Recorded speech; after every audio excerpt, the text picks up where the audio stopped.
Alright mga papi, so magte-test ride tayo ng Z650 RS. So 10 minutes lang daw. Tapos pinaiwan sa atin yung susi ng motor natin.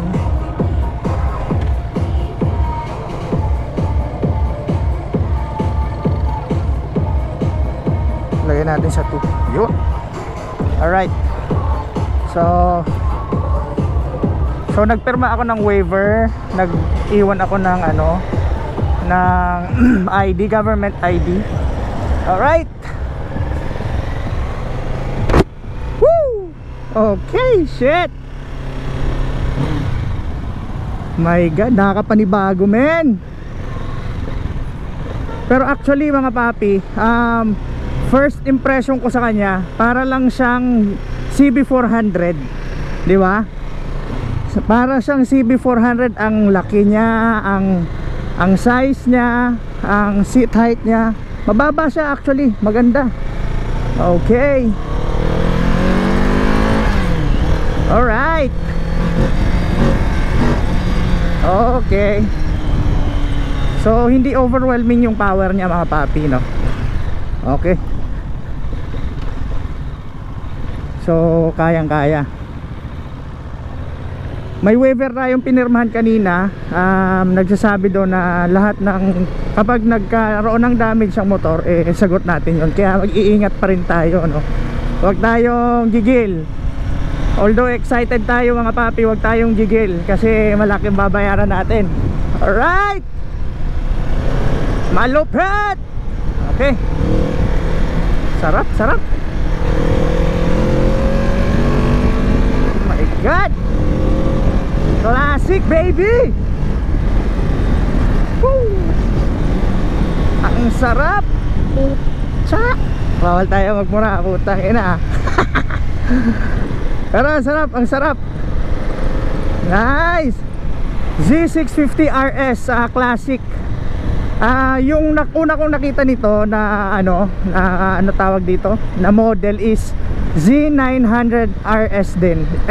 Yun yung ko, yun yung bet ko kumbaga. Yun yung gustong gusto ko before. Pero at least 'di ba?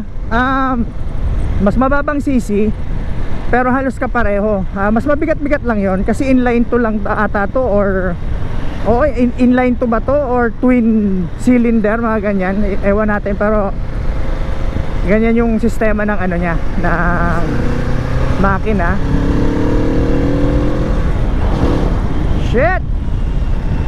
Ang lupit! Ang lupit!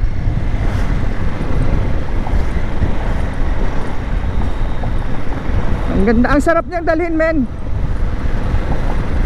So if ever bibili tayo ng classic bike, may re-recommend ko to Pwede, pwede. Napakasarap niyang dalhin men. Walang kabig, walang kabig. Ay, si sir kasabay natin mag test ride. Gamit niya yung Z900. Nice. Ang power, napakaganda. Actually, sabi ko sa inyo kanina, hindi siya ganun ka-aggressive, yung power distribution niya maganda.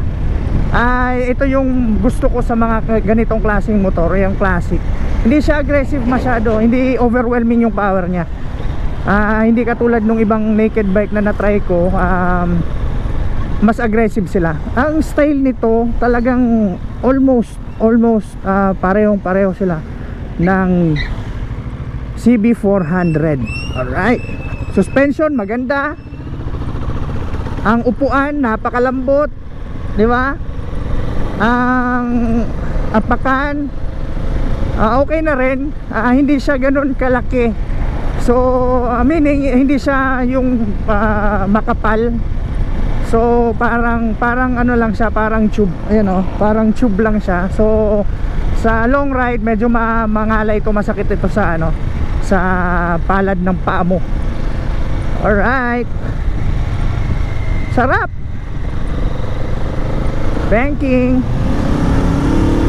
Woo! Sarap. Ibang klase Ibang klase pa din talaga pag 650 na. Pero Hindi siya mahirap sakyan or dalhin, 'di ba? Hindi katulad nung ibang mga Z1000 or kahit nga yung Ninja 400, kasi nakapag-try na tayo ng Ninja 400 before. Iba talaga. Ibang klase ang niya, yung aggressiveness niya, 'di ba? Pero ito, chill ka lang, ride ka lang, napakaganda. Maganda ang niya. Maganda to, pang touring talaga, pang touring, classic bike, tapos classic look ang mo, ang itsura mo, mga gears mo. Tangina, poging-pogi ka dito. 'Di ba? Ay, so hanggang dito lang tayo iikot tayo dito. Tapos balik tayo. Tignan natin kung pwede pa tayo mag-try ng iba. Buti na lang nag-try tayo, no? Akala ko kasi hindi na ako aabot.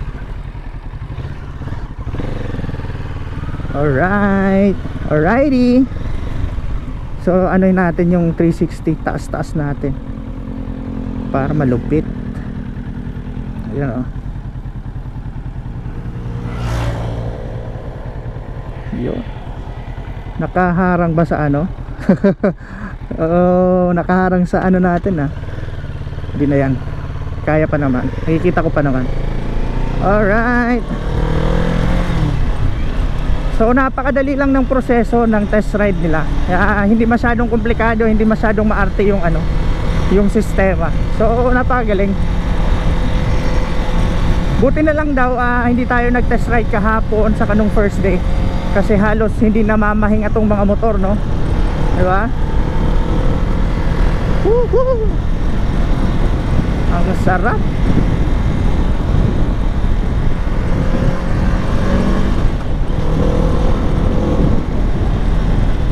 Napakadaling kunin ang 100, 120, napakadali. Kung bibirahin mo, kung talagang gusto mong top speed, di ba? Pero para sa akin mas maganda siyang pang touring, no? Maganda tong pang long ride. Chill ride. Ang sarap, promise.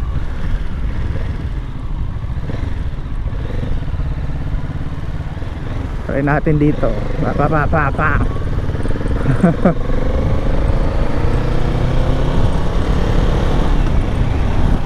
Yung panel niya okay pa naman, nakikita pa naman sa ganitong klaseng init. Nakikita mo pa siya pero hindi ganun ka visible, Maganda yung panel niya, itong mga analog style, pero dito may na siya, digital. Itong digital ang medyo hindi natin gusto. Kasi kapag masyadong mainit, for sure, tapos tirik yung araw kapag lunch time or noon time, medyo yan, hindi yan makikita for sure. Kasi tutok sa kanya yung liwanag, diba? CB400 talaga ang datingan ng ng Z650 RS. Ganda, tangke niya okay. Wala lang grip. Kung bibili ka nito, bilhan mo lang agad ng grip. Kasi sigurado magagasgas to ng magagasgas. Pero saktong-sakto, maganda. Maganda yung look. Ganda ang suspension, diba? 650. Ganda. Parallel twin ata to. So search natin, search ko yan. Actually hindi ako nag-research, nag-google, kasi hindi ko naman talaga alam kung ano ba talagang motor yung dadatnan ko dyan sa Kawasaki. So sabi ko, bahala na. Pero may idea naman tayo kahit kaunti. Kaya pwede na. Alright, third gear, fourth gear. Woo! Diba? Ataw baby!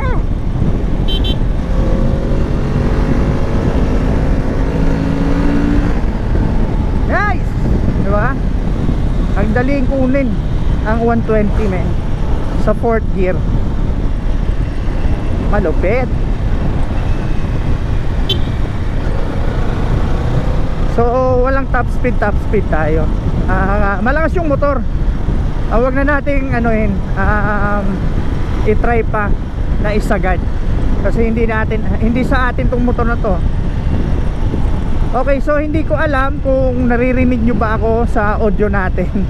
Kasi ang problema na may problema na medyo may problema na yung audio ng yung mic adapter ko, medyo may problema na. So if ever man, bahala na. Nice. Malupit. Balik tayo sa Kawasaki. So try natin yung yung Z900.